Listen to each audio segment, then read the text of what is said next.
Breaking news చూస్తున్నాం. CM Chandrababu అర్ధరాత్రి మరోసారి సింగ్నగర్ లో పర్యటించారు.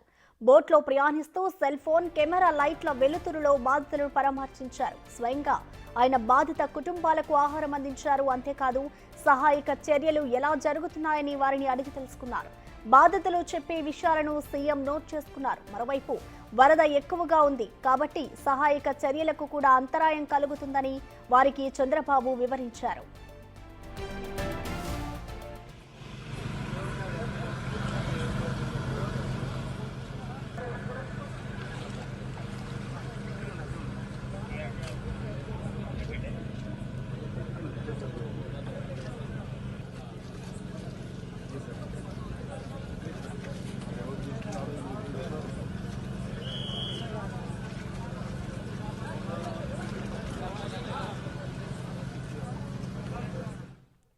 కొంత సమయం ఇస్తే అందరినీ సురక్షిత ప్రాంతాలకు తరలిస్తారని హామీ ఇచ్చారు.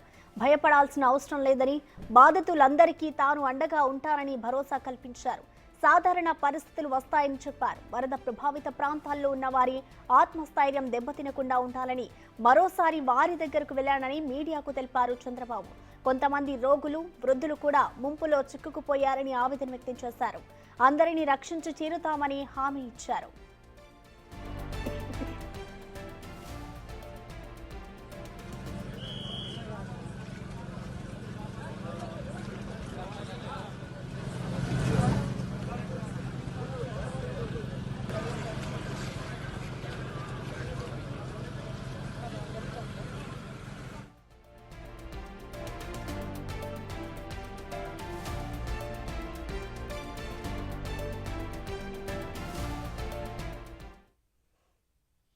ఇదే అంశానికి సంబంధించిన మరింత సమాచారాన్ని మా ప్రతినిధి షణ్ముఖ్ అందిస్తారు. షణ్ముఖ్, చెప్పండి. అర్ధరాత్రి మరోసారి అయితే సింగ్నగర్ లో ఏపీ సీఎం చంద్రబాబు సందర్శించారు. మరి బాధితులకి ఎలాంటి భరోసా కల్పించారు షణ్ముఖ్? ప్రసన్న, నిన్న మధ్యాహ్నమే చంద్రబాబు అజిత్ సింగ్ నగర్ లో పర్యటించారు. అయితే ఆ తర్వాత ప్రెస్ మీట్ పెట్టి అక్కడ ఉన్న పరిస్థితులను మీడియాకు వివరించారు. బాధితులకు అన్ని రకాలుగా మేము అండగా ఉంటామని చెప్పారు. అయితే ఆ తర్వాత మళ్ళీ నిన్న అర్ధరాత్రి అజిత్ సింగ్ నగర్ తో పాటు కృష్ణలంకలో కూడా పర్యటించి బోట్లలో వెళ్ళి సెల్ ఫోన్ లైట్లు, టార్చ్ లైట్లు వెలుతురులో వెళ్ళారు. ఎందుకంటే అక్కడ విద్యుత్ సరఫరా కూడా ఆగిపోయింది. దీంతో ఆ టార్చ్ లైట్లు వెలుతురులో వెళ్లాల్సిన పరిస్థితి అక్కడ వచ్చింది. ఆ తర్వాత అక్కడికి నీట మునిగినటువంటి ఆ ఇళ్లలో ఉండేటటువంటి బాధిత ప్రజల్ని పరామర్శించారు. వాళ్ళకి ఆహార ప్యాకెట్లు కూడా అందించారు. ఆ తర్వాత అక్కడ పరిస్థితుల్ని అక్కడ సహాయక చర్యలు ఎలా జరుగుతున్నాయి, ఏంటి పరిస్థితి, అధికారులు త్వరగా స్పందిస్తున్నారా లేదనే విషయాలను కూడా వాళ్ళని అడిగి కనుక్కున్నారు. వాళ్ళు కూడా కొన్ని సమస్యలు చెప్పారు. ఆ చెప్పిన వాటిని చంద్రబాబు ఓపికగా ఆ సమస్యలను పేపర్ మీద రాసుకుని వాటిని అధికారులకు చెప్పారు.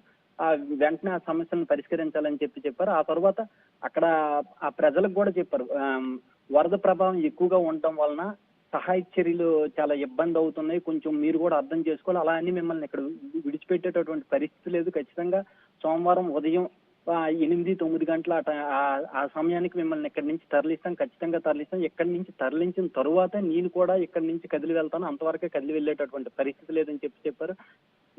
ఇక్కడ మనం ఒక విషయాన్ని అయితే మాత్రం క్లియర్ గా అర్థం చేసుకోవాలి. 2014లో ఆయన సీఎం అయిన తర్వాత హుద్హుద్ తుఫాన్ కూడా వచ్చింది. ఆ టైంలో కూడా వైజాగ్ లో ఇంచుమించుగా వారం రోజుల పాటు అక్కడే ఉండి అక్కడ పరిస్థితి సాధారణం అయిన తర్వాతే ఆయన మళ్ళీ అమరావతి వెళ్ళారు. ఇప్పుడు కూడా సేమ్ అటువంటి పరిస్థితి వచ్చింది. ఇక్కడ కూడా పరిస్థితిని సాధారణం అయిన తర్వాతే నేను మళ్ళీ ఇక్కడి నుంచి కదులుతానని చెప్పారు. ఇక్కడ ఇప్పుడు పెద్ద ఎత్తున ఆస్తి నష్టం జరిగింది, కానీ ప్రాణ నష్టం జరగకుండా ఆయన కంట్రోల్ చేస్తున్నటువంటి పరిస్థితిని మనం చూస్తున్నాం. ఎందుకంటే ఆస్తి నష్టాన్ని అయితే మాత్రం మనం కంట్రోల్ చేయలేం, కానీ ఆ బాధితులకి కాస్త అండగా ఉండి వాళ్ళకి భరోసా కల్పిస్తే వాళ్ళు మనోధైర్యంతో ప్రాణాలు నిలబెట్టుకునేటటువంటి పరిస్థితి ఉంటుంది. అందుకే ఆయన స్వయంగా వాళ్ళ దగ్గరికి వెళ్ళి నేను మీతో ఉన్నా, మీకు ఎటువంటి ఇబ్బంది లేదు, మీకు ఎటువంటి కష్టం వచ్చినా నేను ఉంటా అని చెప్పే ప్రయత్నం చేస్తున్నారు. దాని వలన వాళ్ళు కొంచెం ధైర్యంగా ఉంటే ఇలాంటి పరిస్థితుల్లో భయంతోనే ఎక్కువ ప్రాణ నష్టం జరిగే అవకాశం ఉంది. కాబట్టి అలా వాళ్ళు భయం పడకుండా వాళ్ళకి ధైర్యం చెప్పే ప్రయత్నం చేశారు. అందుకే మళ్ళీ వెళ్తున్నారు. కేంద్రంతో కూడా సంప్రదింపులు జరిగారు. చెప్పండి ప్రసన్న. షణ్ముఖ్, ఏదైతే సింగ్ నగర్ లో వరదల్లో చిక్కున్న ప్రజలు ఉన్నారో వాళ్ళని తరలించడానికి కూడా, సురక్షిత ప్రాంతాలకు తరలించడానికి టైం పడుతుంది అంటూ కూడా ఇటు సీఎం చెప్పుకొచ్చారు. అసలు దాదాపు ఎంతమంది ప్రజలు ఈ వరదల్లో చిక్కుకుని ఉండొచ్చు అనుకోవచ్చు షణ్ముఖ్? ప్రసన్న, ఇప్పుడు దానికి సంబంధించి కేంద్రంతో ఆయన సంప్రదింపులు జరిపారు. కేంద్రం నుంచి పెద్ద హెలికాప్టర్లు కూడా మరో గంటన్నరలో వచ్చే అవకాశం ఉంది. వచ్చిన తర్వాత వాళ్ళని తరలిస్తామని చెప్పేసి చెప్తున్నారు. అందుకే ఈ లోపే వాళ్ళు భయపడకుండా ఉండడం కోసమే వాళ్ళ దగ్గరికి వెళ్ళి ధైర్యం చెప్పే ప్రయత్నం చేస్తున్నారు ప్రసన్న. Thank you Shanmukh.